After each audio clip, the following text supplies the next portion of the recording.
What's up, everyone? Once again, my name is Ben, and welcome back to Let's Play The Legend of Zelda: The Wind Waker HD. In the last episode, we completed the very long trade quest. Kind of. We actually only collected one of the two, completion rewards for doing this side quest. We got the piece of heart, but now that we've traded with enough of these, traveling merchants, if we go back to Windfall and talk to Zenari, we can actually get ourselves a secondary reward, which is kind of awesome. So I don't know how I forgot to pick this up. Like, I've been very forgetful lately. Like, first I forgot to, like, give the extra joy pendants to Miss Marie. Then I forgot about the extra treasure chart in the auction house. It's been pretty bad lately. I have, like, the worst memory ever when it comes to side quests, but whatever.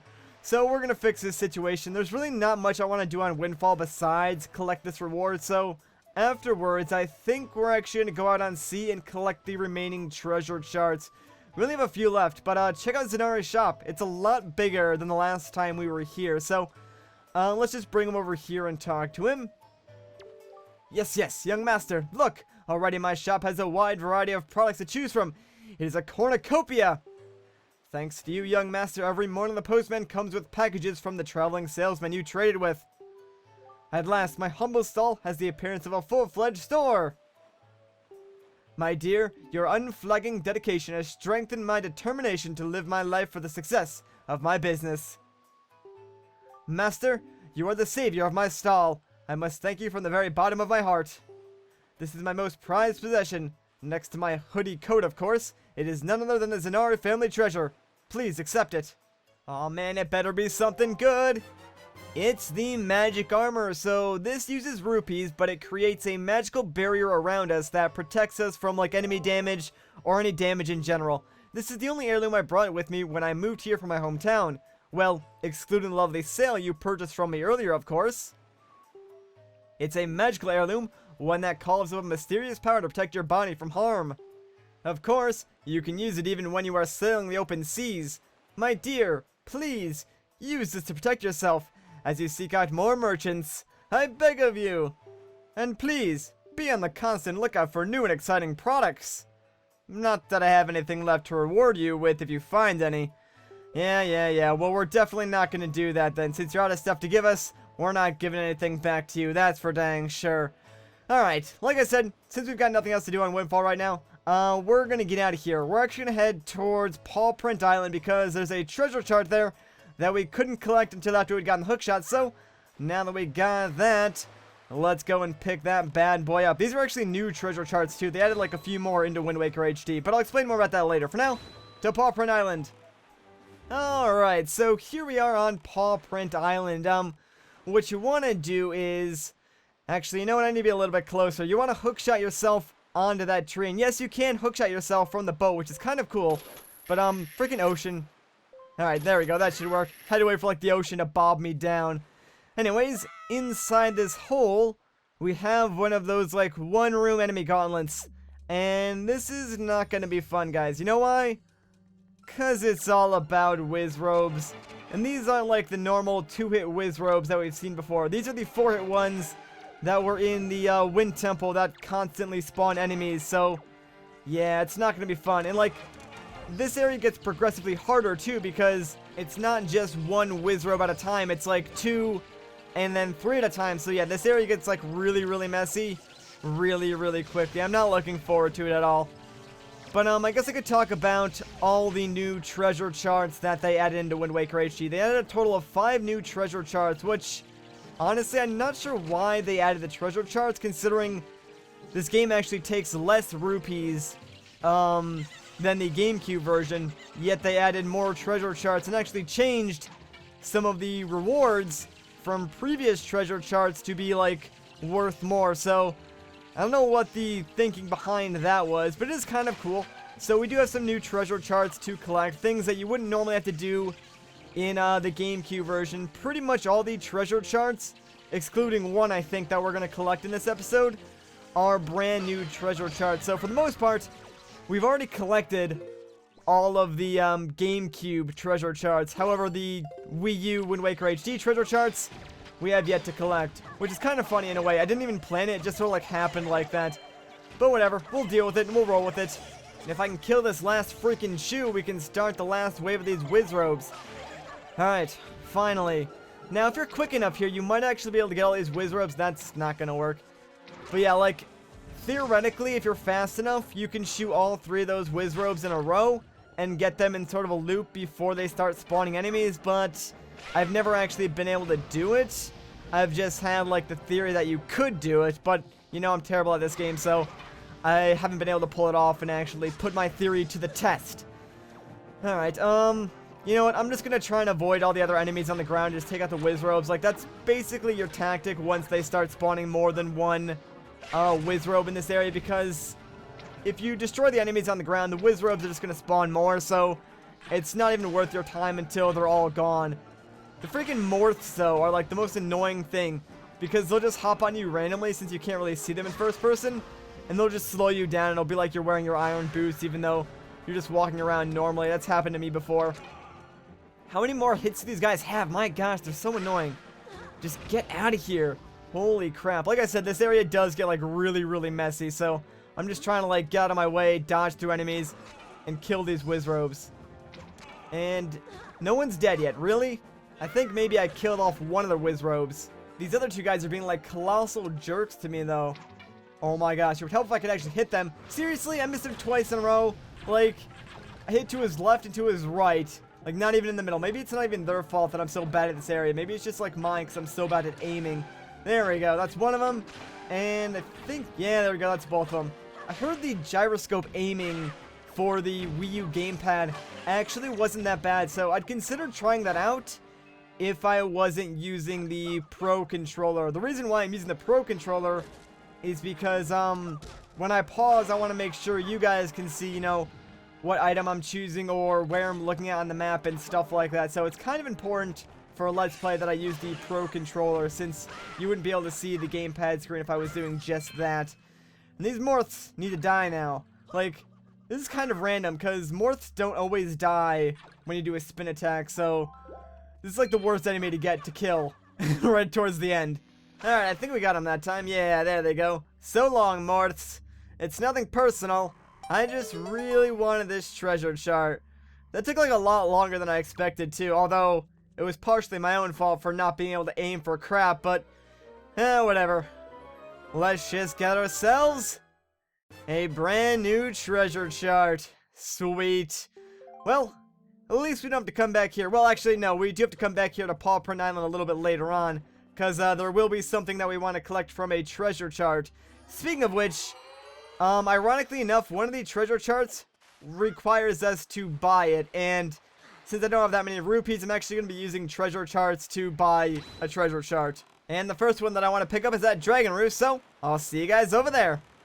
Okay, so now that we made it to Dragon Roost, I guess I should explain how treasure charts work. So, you can either open up any random treasure chart, or you can go to an island and then, you know, pick the treasure chart that's on that island if you know what it is. Like, for instance, Dragon Roost is treasure chart number 39. So, as you can see on the treasure chart, it's kind of like a zoomed in picture of the map. And if we zoom in on the Dragon Roost like sea chart thing, they kind of look similar. So this one is off to the left side of Dragon Roost, I think. At least from, you know, my map reading skills. Thankfully, you can actually see the sea chart on the gamepad at all times. So it makes picking these up a lot easier on the Wii U version, except I was wrong and it's actually not over here at all. Oh, you know what? There it is. Yeah. When you get close enough, or when you're far enough away but still close enough, you can see like a pillar of light that shows up, and then obviously as you get closer, it goes away.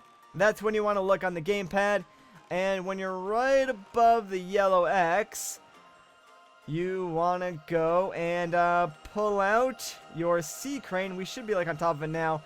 You need to be like really, really precise. That's why I was like just inching along there for a second, because if you're like a millimeter off, it just won't count. So you have to be really precise with these. Anyways, for our first treasure, we're getting a silver rupee. Alright, now the next one that I want to pick up is on Fire Mountain. Alright, so here we are at Fire Mountain. It's a lot less fiery since we froze it, but yeah, whatever. Let's open up treasure chart 37, and that should be somewhere nearby. Ah, there it is. Fantastic. And don't worry, guys, we're actually making our way towards the next treasure chart to collect. I know right now it seems like I'm sailing the sea aimlessly, just picking up treasures, but we're actually in the process of going towards the next chart that we need to collect, so it all makes sense. I have it all planned out, guys. Don't you worry about it.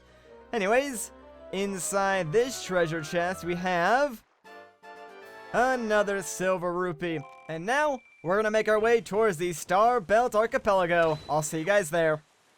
Alright, so we made it over to the archipelago, and I believe we want to open up treasure chart 27. Ah, yes, there it is. So, now, along with this treasure, we're actually going to be picking up one of the treasure charts. Like, you see that sea tower in the background over there? Yeah, that's actually where the next treasure chart is. Now, admittedly, we could have gotten this one a long time ago as well, but we're here now, so we might as well grab it. But first, inside this treasure chest, we have... That bird is just completely ruining this, but it is another silver rupee. We're basically going to be collecting 5 silver rupees total from other treasure charts. That way we can actually buy, like, the last treasure chart that we need. I do see a treasure, so let me pick this guy up real quick. Oh yeah, and something else that I learned, if you pull up the Wind Waker or the grappling hook while you're going top speed, it kind of like stops you instantly. Like the Wind Waker will just straight up stop you. The grappling hook, however, it'll stop you, but you do still carry like momentum, so you like do inch forward a little bit, but it works pretty well for like doing full stops really quickly. Let me get rid of this Piat though. Thank you. So long, sir. I don't want like a repeat of last time when I tried to pick up like 5 treasures and that one Piat was just like wrecking me. So I'd rather not deal with that again. Anyway, let's just head up this sea tower and pick up another treasure chart, shall we?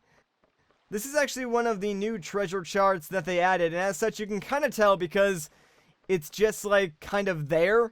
You don't even have to do anything on this sea tower to make it appear. It's just like sitting out in the open, so you could just run past all these enemies if you wanted to and grab the treasure chart and leave. But of course, I'm going to get rid of them just because I don't want them hanging around and bothering me. So if this guy could just kindly die, I can get my chest and we can be on our merry way. Well, that takes care of that guy, I guess. Alright, let's see. Well, I already spoiled what it is, so I don't know why I'm like building up suspense. It's a treasure chart. Hooray! Who would have guessed it? I know, it was so mysterious and like well, not really spooky. I don't know why I was gonna say spooky, but so mysterious and junk. Alright, whatever. Let's just get out of here, man. All these treasure charts, they're making me go insane, guys. Insane, I tell ya. Alright, you know what? We need to warp down to Outset Island. So, oh wait, hang on. There's another treasure over here. I want to pick that up first, and then we're gonna warp down to Outset Island because I want to make my way to Horseshoe Island. That way we can pick up another treasure, and I think another treasure chart as well, so fun times for everybody. And what is this? 50 rupees. Of course it is. Alright, I'll see you guys on Horseshoe Island then. Alright, so we made it back down to Horseshoe Island. We need to open up treasure chart number 9, I believe. Yeah, that looks like Horseshoe Island to me. Alright, now, we're actually going to pick up the last of the new treasure charts here as well. There's still one more treasure chart to collect, but that one was in the original GameCube version of this game as well. So, this is the last, like, Wind Waker HD exclusive treasure chart. Anyways, let's stop and pick up this guy real quick. That way we can get some extra rupees because, like I said, we need them to actually buy the last treasure chart, as ironic as that is. But whatever. Inside this chest, we've got another silver rupee. Fantastic. Now, let's see. We need to go towards these 2 sea towers. These 2 sea towers, I'm not sure if they're actually new. I don't know if they were back in the original, like, GameCube version of Wind Waker. But at least in this version, they actually serve a purpose. So they did give us some new content in Wind Waker HD. It wasn't like the 2 cut dungeons from the game like a lot of people wanted. But at least they gave us something. You know what? I don't have to worry about these stupid cannons. Let me kill this bird instead, because he's more annoying. And then I'll just climb the tower, because these cannons, the chances of them hitting us while we're climbing the tower are, like, slim to none, so I'm not even going to bother with them. these towers aren't as straightforward as like the last one that we were on. We actually do have to do something to make the treasure chart appear, but it's still relatively easy. There's basically like 2 switches that we need to step on, and then the treasure chest will appear. So let me just kill off these guys real quick, and then we'll step on the first switch. I think no matter what, the first switch won't spawn the actual like treasure chart chest. I think if you go to like the opposite platform and then step on that switch, it'll still cause like one of these wooden chests to appear. So I think they're like interchangeable in which area you start. I'm not entirely sure on that. So you might actually be able to start on this other platform and then just immediately cause the chest to appear and then just go and pick it up. Or you might not. I haven't actually tried it the other way around. I've only done it like the way that I'm doing it now. So not actually sure about that. If any of you guys know, feel free to post that in the comments. Actually, that would be interesting to know, because you could probably save yourself a lot of time if you just go to one of the towers and like pick up the chest and then leave. But not really that big of a deal anyways. These platforms are pretty easy. What's nice about this is after we finish collecting all these treasure charts, we can start picking them up. Like, I know I've picked a few up already just because, well, I needed the money, to be quite frank, and I didn't really feel like finding other ways to get them. But ideally, I wanted to wait until like one giant episode to just collect everything. But, you know, after we collect all the charts, we can start picking up all the treasures. And I believe the remaining pieces of heart are actually all from treasure charts. So in a few episodes here, we might actually have a completed life meter, which is kind of awesome. Like, obviously there is still stuff to do before we can tackle the final area of the game, but having a full life meter is like one of the general indications that you're pretty close to the end of the game, and I'm pretty happy with how things are progressing. Anyways, let's just open up this chest though and get ourselves yet another treasure chart. Alright, so there's only one more treasure chart left, and that one is the one that Beetle is going to sell us. Remember a while back that Beetle sent us a letter about his specialty shop? Well, that's where we're going to be going and buying the last treasure chart, along with whatever else he has for sale. However, in order to do that, we actually need a few more rupees, so I will meet you guys at Tingle Island. Alright, so we obviously came to Tingle Island to pick up another treasure, but coincidentally, it's actually the closest warp point to Rockspire Island where Beetle is. But treasure chart number 10 is what we want, so let's head over here and pick this bad boy up. That way we can get the remaining few rupees that we need. Beetle is pretty much going to clear out our entire wallet. His prices are pretty absurd for what he's offering, but we do need them for 100% completion, so I guess we have to take the hit to our wallet. Anyways, we got another 200 rupees, so let's get out of here and head towards Rockspire Isle. I'll see you guys there. Alright, so here we are at Rockspire Isle, and there's Beetle. Great. I did not want to spend a long time looking for him. Thank you for being so easy to find, Beetle. Alright, now this is the specialty Beetle shop ship, so let's go inside. And of course, since it's special, Beetle is wearing that weird, like, Roman mask. I don't even know what that's supposed to be, but all of his prices aren't shown until you, like, select them. So for 500 rupees, we can buy an empty bottle, which of course we want. And then for 950 rupees, we can buy this piece of heart, which, again, we definitely want. And there, on that skull in the background, is our last treasure chart. And this one is 900 rupees, so we'll take that as well. Thank you very much, Beetle. Enjoy, like, 2,300 something rupees. My gosh. You just, like, ripped me off, but I am totally okay with it. I love you, Beetle, man. You're like my best friend or something. Whatever, but that does it, guys. We got every single treasure chart in the game. All, like, what, 46 of them, I want to say, in Wind Waker HD? Something like that. But I think that's going to do it for this episode. So, if you enjoyed this part, a like rating would be greatly appreciated. If you want to see more, consider subscribing. But, once again, guys, my name is Matt. Thank you so much for watching, and I'll catch you in the next one.